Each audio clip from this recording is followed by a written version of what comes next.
আসসালামু আলাইকুম। আমি Obaidur Rahman, advocate, Bangladesh supreme court. জমি সংক্রান্ত যে মামলাগুলা, অর্থাৎ জায়গা জমি সংক্রান্ত মামলা, এই বিরোধগুলা সাধারণত দেওয়ানি কোর্টে হয়ে থাকে। সিভিল জজ আদালতে এই মামলাগুলো দায়ের হয়। তো দেখা যায় এই মামলাগুলা নিষ্পত্তি হতে মোটামুটি বেশ লম্বা একটা সময় লেগে যায়। তো 2023 সালে একটা আইন হয়েছে, ভূমি অপরাধ ও প্রতিকার আইন ও বিধিমালা। তো এই আইনটা মূলত একটা ফৌজদারি প্রকৃতির আইন। এই আইনে তাৎক্ষণিক অল্প সময়ের মধ্যে একটা প্রতিকার পাওয়া যায়। এই আইনটা খুব ছোট্ট একটা আইন।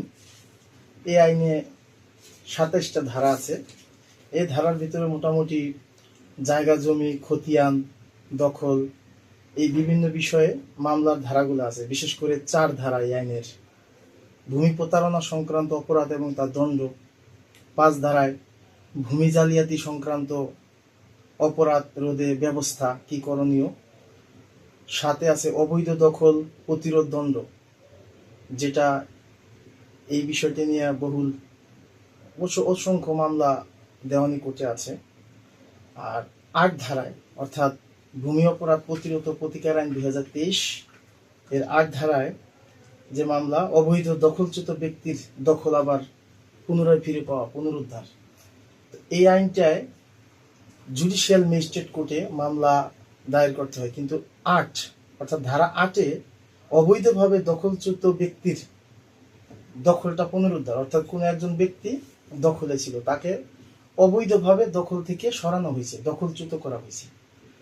এই দখল পুনরুদ্ধারের জন্য এই 8 ধারায় মামলাটা করতে হয় মূলত এক্সিকিউটিভ ম্যাজিস্ট্রেট, অর্থাৎ নির্বাহী ম্যাজিস্ট্রেট আদালতে এই মামলাগুলা দায়ের করতে হয়। আর অন্য যে মামলাগুলা, এগুলো আমাদের গতানুগতিক যে ম্যাজিস্ট্রেট কোর্ট আছে, জুডিশিয়াল কোর্টে মামলাগুলো দায়ের করতে হয়।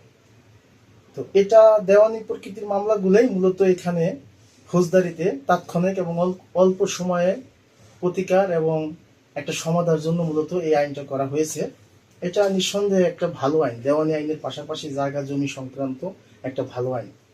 এই আইনে মামলা করলে মোটামুটি দেওয়ানি মামলার তুলনায় খুব অল্প সময়ে রিমেডিটা পাওয়া যায়।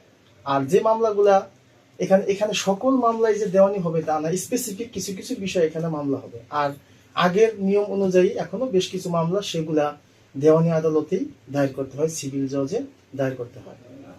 তো ধন্যবাদ সবাইকে, ভালো থাকবেন।